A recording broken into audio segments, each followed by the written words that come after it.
You're listening to the Mike on the Right podcast. Greetings, my friends, and welcome to the most cutting-edge conservative podcast on the internet today, the Mike on the Right Show. I am your host, Mike Neal. This is episode 12, July 21st, 2025. We are broadcasting from the heart of the heartland in central Indiana, the crossroads of America, the great Hoosier State. I am so thankful that you're here, that you're listening. I appreciate your support. Thank you so much. Please like, share, subscribe, follow, 5-star ratings. Thank you for continuing to build this show with me, to listen to the issues of the day and to be supportive. I thank you so much. If you haven't noticed, this episode that you're listening to right now has been released on a Monday. As we announced last week, we have changed the schedule as to when the show will be released. You, my friends, have spoken, and I have listened. I put out a poll, and the vast majority of people said, hey, something at the beginning of the week would be better for us for listenership. There was another large group that said, anytime doesn't matter. We still love you, which I'm thankful for. Only a very, very small, minute number of folks said, hey, Friday is great for us. Of course, you can listen to this show anytime. So from now on, this show will release Monday before your drive time, so you can listen while you're driving to work, while you're at work, whatever. And of course, it's a podcast, so you can listen anytime that it's convenient for you. So thank you for sticking with me through this transition.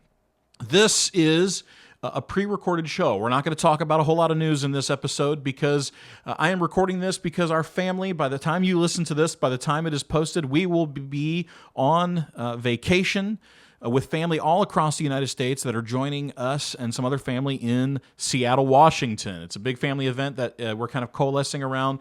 There's several family members who have not been to Seattle, and so we're excited to show them and share the city and to see some of the sights and to allow them to experience some of the greatness that Seattle has to offer as an American city. And so we are going to talk about an ideological item. This is an episode specific around a theme and an idea that's really important to me and is something that in my career I've gotten to be a part of. I'm titling today's episode, Powering Freedom, the Case for American Energy Independence. And what does that mean? You hear about that all the time. You hear about these conversations about, foreign oil and electrification and, needing to put up solar panels. And what does energy independence in America truly look like? So let's get one thing clear right from the start. A nation that cannot power itself cannot govern itself. And we're going to dig into what that means. Every American feels it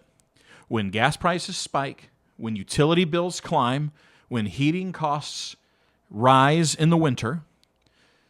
We've outsourced not just our products in America, we are more of a service economy, but we've also exported our power. And while buying some of that power is not bad, if those taps were shut off, we would be in danger in several areas, and we can't have that. It is time for America to reclaim its energy freedom for our economy, our security, and our future. Why does energy independence matter? Mike, you're saying, Mike, it's a global economy now. We can get things from anywhere. Well, national security starts with energy security. If we can't power our tanks and our planes or our grids without begging OPEC or watching global chaos unfold, we're not a superpower. We're a hostage. When we're dependent on foreign sources, simply dependent on foreign sources, not in the scales of economy and buying and purchasing, but if we were dependent on them, we give other nations leverage over our economy. Look at Europe and Russia.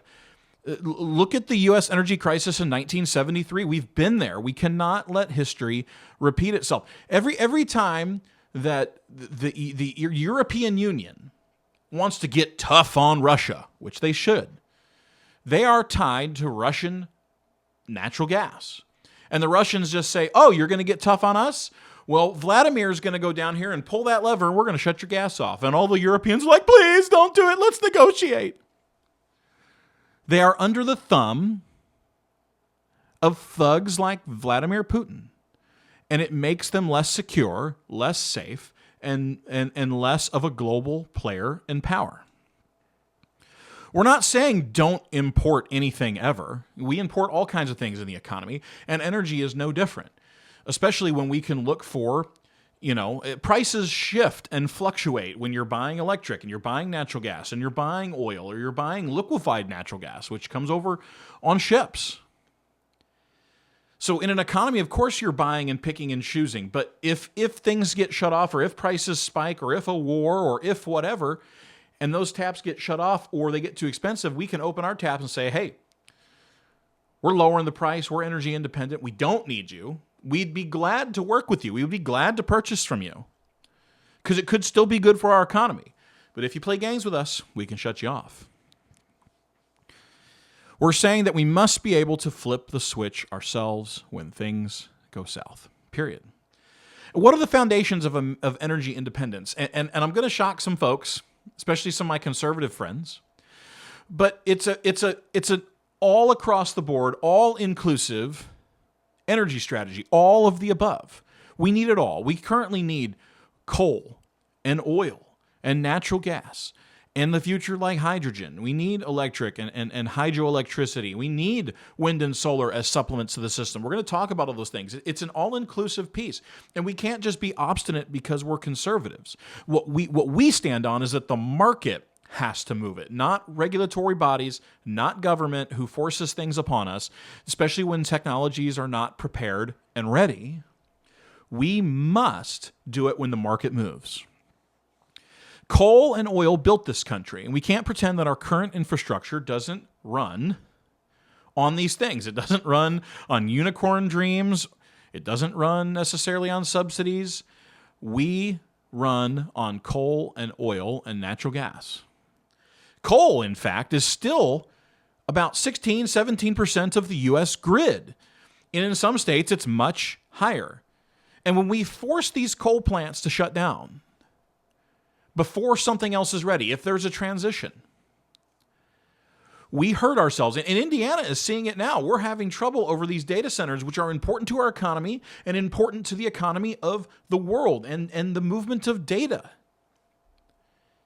And because we're shutting these things off because regulators have said, we can't have coal, it's dirty. No, we have made coal as clean as it can be made and probably continuing to work into that. And coal's going to be around for a long time because it is a large portion of our energy. And in some states, like I said, it's more. And certainly the market is moving to natural gas in a lot of ways, but coal's going to be around for a long time. Natural gas is another one that it burns very clean. Natural gas is the bridge and the backbone of America's energy present and its future. The market is going that direction, but other sources are needed. We need coal. We need fossil fuel. We need all of those things.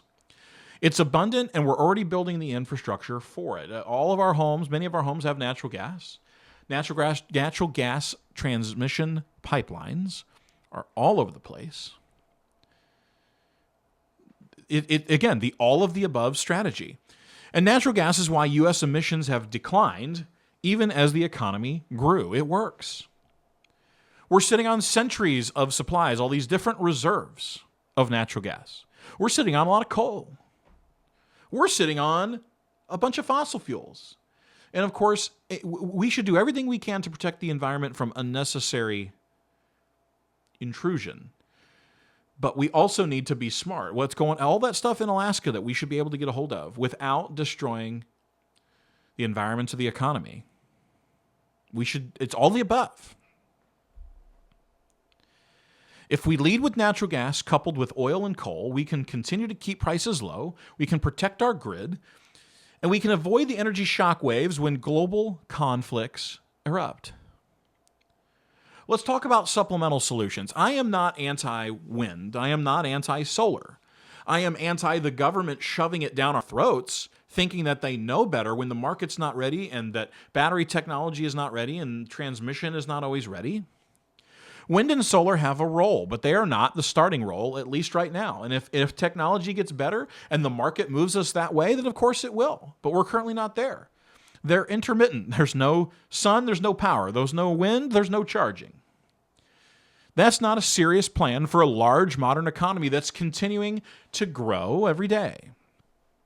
But in the right places and at the right scale, they can supplement the grid. They do it right here in Indiana, being sold to MISO, empowering folks all across the nation to keep natural gas and coal plants and fossil fuel plants even and steady. All the time, I'm driving down I-65. If you're a Hoosier, and you're driving from Indianapolis to Northwest Indiana or Chicago, and you go past the northern side of the Lafayette area, and you see hundreds and hundreds of windmills all across the fruited plain. And it's windy outside, and they are not moving at certain times of the day. And it scratched my head, and I go, why? Well, one day, this is several years ago, I was at an event, and I was seated at the table of the Indiana Wind Power Association. And I didn't know any of these folks. I just sat there. And I'm making conversation with these folks, and it dawns on me. I'm like, dude, this is your time to ask the question. These are the experts. This may be the only time you get to sit with these folks and have a friendly and honest conversation. Let's do it. So I posed the question. It's windy outside. It is 30 miles an hour wind. These things are locked off. What's going on? And they said there are two reasons. One is because if the energy grid is saturated, of course, we don't need to create energy. But two, when there is more peak demand, they're used for peak shaving. So when people get home or maybe when manufacturing companies are open in an area, they need more power. And so at a natural gas plant, if you have to increase power coming out of it, you got to shove more natural gas through, and it's expensive to move them from, let's say, 70% capacity to 90% capacity. But if you can leave the natural gas plant steady or the coal plant steady at 70%, let's say, capacity, and then there's a peak, we need more energy. Turn the windmills on. You get energy from solar, whatever, and then it makes up that difference without having to fire the coal plant, and it's just cheaper. It's a supplement to the system. Conservatives should not be anti-renewables. We have to be pro-reality. And that doesn't mean that we're all in on solar or all in on wind. I think they're great supplements to the system. But we have to continue to work on that technology. But it's going to be generations before coal, natural gas, and fossil fuels are no longer in use. It's never going to happen in my lifetime. And these supplements may become more and more a greater part of the grid. But it's clear that the energy is... our energy needs necessitate what we have, and to do so in a clean and responsible way. Again, clean coal and natural gas and cleaner burning fuels. And we're talking about carbon sequestration and all these different things to continue. America has done more than anybody, and we'll talk about that here in a second. Let's talk about another piece that's been evolving is hydrogen. Hydrogen is exciting, but it's not yet ready. It's expensive, hard to transport, and it's energy intensive to produce. Also, when I worked at the Pipeline Safety Division of the Indiana Utility Regulatory Commission, I was the chair of the National Association of Pipeline Safety Representatives legislative committee, and we were starting to work on legislation and code and rules related to how we can use hydrogen. And part of the problem is the natural gas infrastructure is not necessarily built to take all natural gas out and to put in hydrogen. Some of the way the pipes are built and the material could be highly corrosive, and so we can't just shove it through the same pipes that we already have. But there's going to be ways to build pipelines and to transport that and to change things. And hydrogen is a possibility. We have to support research on all of these areas, but don't stake the grid on any maybes. What happens if we fail to achieve energy independence? Higher prices at the pump and on your power bill, and sometimes it's temporary and sometimes it's not. We're seeing great increases all across the nation in energy cost. Oil's down right now, but at any point, any war, anything, it could spike. It's going to create job losses in energy-producing states like Texas, Pennsylvania, West Virginia, and the Dakotas when we turn our back on facilitating energy independence. Foreign entanglements that we can't afford, wars over oil, shipping lanes, Middle Eastern instability. Look, Iran was wanting to close the strait. They're wanting to stop anything and everything from coming through things. We can't have that. We hand leverage to countries that hate us: China, Venezuela, Iran. And energy inflation will destroy the middle class. You can't be pro-worker and anti-energy independence. And that means all of the above strategy. Again, I'm not saying I'm going to put a solar panel on my house. I'm not that big of a hippie yet. But what I am saying is that they all have a part to play in America's energy security and independence. So the strategy of all of the above is rooted in what works. But don't fall for the false choice that fossil fuels or renewables. We need both in a smart and staged strategy. Start with what powers the country today: oil and coal, natural gas. Supplement with wind and solar where it works, and keep an eye on hydrogen as a long-term investment and bet. Build pipelines, approve liquefied natural gas terminals. Reform permitting, stop killing refineries and gas plants through regulation. That's been that. Thank God for Governor Braun, who is coming through and saying no more. No more of these unnecessary transitions, and certainly none. Don't shut down something before you've got something ready to go. The economic impact of all of this is huge. When we're energy independent, or when we have the ability, again, purchasing oil and natural gas and liquefied natural gas and coal and wherever from anywhere in the United States or the world is fine when it makes sense.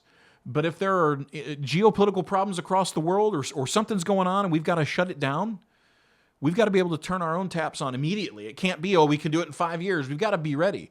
So that means we are still putting stuff into the system, but we can increase it more on a moment's notice when something occurs. But what does that mean? That means energy independence means fuel prices drop or are more controlled.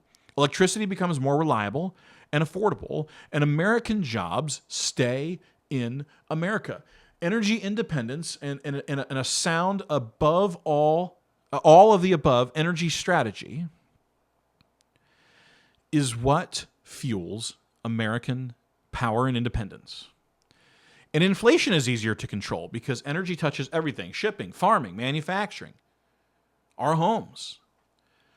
Utilities are the core: water, all of it. Every utility is the core, but the energy portion to be able to light our homes and to power our manufacturing and to build our military and to support agriculture, all of those things depend on energy. And energy independence makes them all more solvent and stronger. So let's talk about some policy recommendations. And this is Mike Neal's conservative path forward. We need to finish these unfinished pipelines like Keystone. We need to stop playing games with domestic pipelines, period. That doesn't mean we're not investing in renewables. It doesn't mean that we're continuing to study. But we can't cut off our nose to spite our face because a bunch of people want to dump, paint on the Mona Lisa, or they want to glue their hands to the ground. Those folks are unserious and have no solutions. We have to be the adults in the room. Heck, they couldn't get the glue without some of these things. We need to unleash permitting reform and get the red tape out of the way. Again, be smart. We don't need to unnecessarily affect the environment, but we have dominion. We're going to talk about that in a second. We need to reinvest in refinery capacity. We don't just need oil. We need to be able to process it. We need to support LNG, liquefied natural gas, exports to allies, and also imports. We don't need to neglect the home front. We need to keep prices here stable. We need to stop the war on gas stoves and furnaces and engines. That's about control. It's not about climate. And let's let the markets lead, not mandates. When the Model T, when the first vehicles were built and manufactured at a mass scale in America, the government didn't ban horses. Over time, it started as, it's a new technology. Some people with more money can afford them. And as time went on, it became more affordable and it became less of a luxury and more of a necessity. And people riding horses from point A to point B became less and less and less and less. The market moved it. The economy moved it. We have example after example after example after example of it working. And here we are with some geniuses who think, I know better. We've got to force this down people's throat. America has done more than anybody to lower emissions. Period. Full stop. If you disagree, I'm going to say right here, if you disagree, you're wrong. I'm not going to have this discussion with you because the data suggests otherwise. The left's energy fantasy versus reality. Progressives dream of a net zero world by 2030 or 2035 or 2050, just whatever group you want to talk about that particular day. And that is not just unrealistic, it's dangerous. Because you will shut down the global economy. You will spike prices. You will destroy employment. You will destroy families and homes.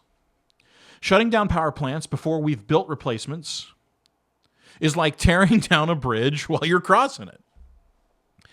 ESG investments and mandates are starving the economy, especially the energy sector, of capital, even though it is what we need most. We have to stop that. We have to outlaw it. It's not about saving the planet. It's about centralizing power, controlling your lifestyle, and virtue signaling on the world stage when we are already the leader by far, bar none. We've done more. We've done more on air pollution. We've done more on ground pollution. We're not the reason that straws affect turtles. That's not us. And we can't keep doing more to supplement those who are doing wrong. America can lead on this matter across the world if we choose to. We have the resources, the workforce, and the technology and the will if we stop tying our own hands. American energy independence is good for America, and it is good for the world. We can export energy and freedom at the same time. Energy to our allies, freedom from tyrants who weaponize oil. America built the modern world. Now let's power it with common sense and not climate cultism. And while we're there, the truth about climate change, we're going to talk about the facts and not the fear. We cannot get out of here without talking about the elephant in the energy room. Climate change. The left tells us that the sky is falling, but here's the truth. The science behind climate catastrophism is far from settled. And the way it's weaponized today has nothing to do with protecting the planet. That's what they say, but it never actually works that way. And it's everything to do with controlling people through controlling the narrative. The science isn't settled. It's politicized, just like the science wasn't settled about COVID. And I know that we learn new information and we get better and what have you, but we know that questioning science isn't bad.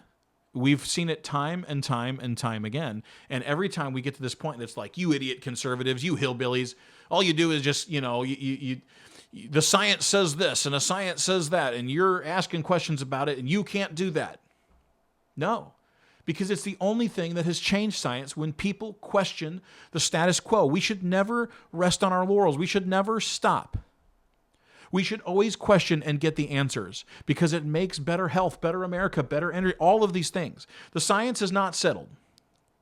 It's politicized. Climate science is based on models and models that have been consistently wrong for 30 plus years. Forecasts of doom in the 90s and 2000s have never materialized. I remember when I was in school, elementary school. Oh, by 2020, by 2030, by 2015, by whatever, New York's going to be underwater and all the ice caps are melting and it's going to raise the sea so far you're going to be a swimming pool in your backyard. Nothing, it's going to be apocalypse. I mean, I remember that in Kids Time magazine and all these different predictions, and that's why we had to elect Bill Clinton, and that's why we had to keep him there, because he's going to do something about it. I remember that propaganda as a kid, and how sick and how wrong all of it has been. And there's this 97% consensus claim amongst the experts. Those are manipulated statistics pulled from cherry-picked studies, and you can write any study and any parameter and get whatever answer you want. Plenty of climate scientists dissent. But just like COVID, we silence their voices. And it's not about these experts let's push these ones out of the way because we don't agree with them. Let's get these ones over here that we do. No, all of the voices have to be part of the conversation, and all the studies need to be graded against each other, and all of that information needs to be put out there so that the American people who truly hold the power under the Constitution can make a decision. It's not Anthony Fauci's decision. It's not some climate scientist in Spokane, Washington's decision. It's our decision as the American people. We, the people, make the decision, including about climate change and what we're going to do about it, or if it even exists as defined. Many of today's climate reports are written not by scientists, but by bureaucrats and activists with political agendas pushing for regulations and not solutions, not common sense. Climate has always changed, whether there were SUVs or not, whether there were coal plants or not, whether that there was natural gas being used in our homes or not. Earth's climate has been cycling naturally since before humans ever struck flint to stone. We've had ice ages, warming periods, volcanic, cooling, solar radiation shifts, all before fossil fuels. And many before a lot of us were around. The current warming trend is not historically unique. In fact, periods like the medieval warm period were warmer than today, and civilization thrived. Again, that's not a cry for let's crap on the environment. We still need to be responsible and good stewards of what God has given us. We're seeing climate fluctuation, not climate apocalypse.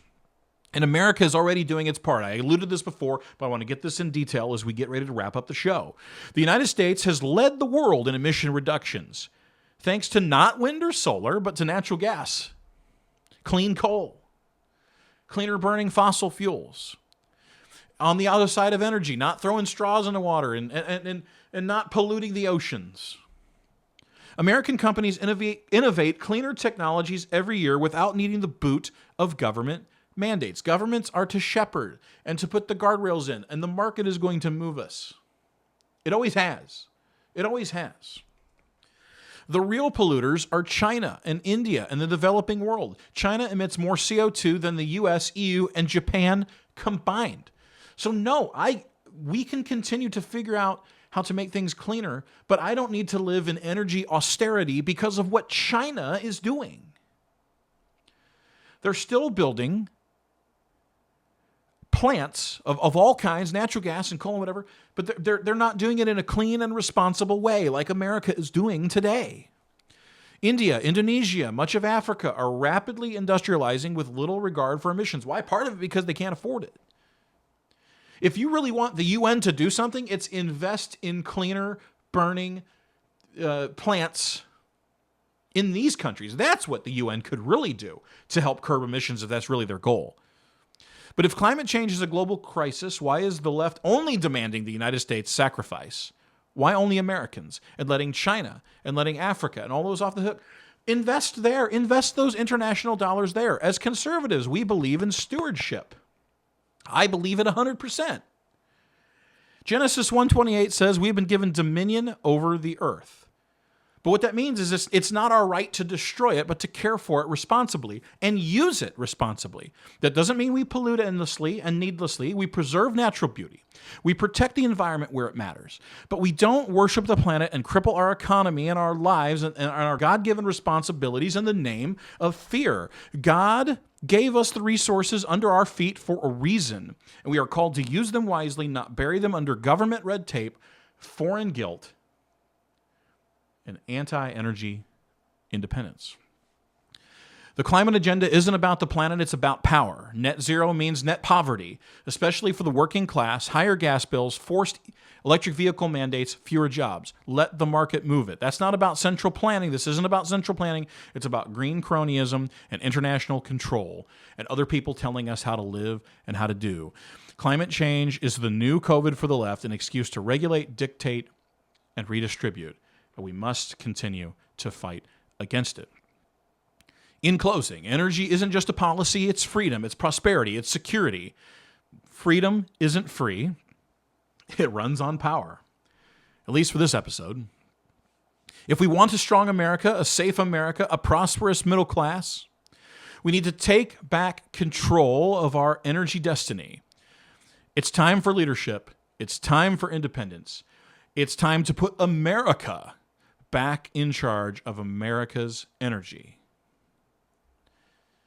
And that's what I have for you today. Thank you so much for listening. Thank you for your support. Again, if you can like and share and follow and subscribe and give us a 5-star rating on whatever platform you listen to, it would be fantastic. Greatly appreciated. We're seeing this show grow by leaps and bounds. We're hitting algorithms correctly. We're getting a lot of hate on TikTok, but we're finally starting to find conservatives on TikTok. And I take some of these videos and cut them more so to drive people to listen to the overall show, but also for those that aren't going to listen to still get that message out there. One of the videos from last week when we talked about, and if you haven't listened to it, you should, about the judicial crisis in America. Got almost 13,000 views, which for me is fantastic. We're getting hundreds and thousands of views on YouTube. Our videos, the longer episodes, this last one didn't do nearly as well, but the two before that just kind of caught this rhythm and 20, 30, 40, 50 hours of watch time. It was almost 50 hours of watch time with the shorter videos on TikTok. It's growing, and it's because of you. And so thank you for being along in this journey, for being a partner in this journey with me. I really appreciate it. I can't wait to talk to you next week. Have a great week.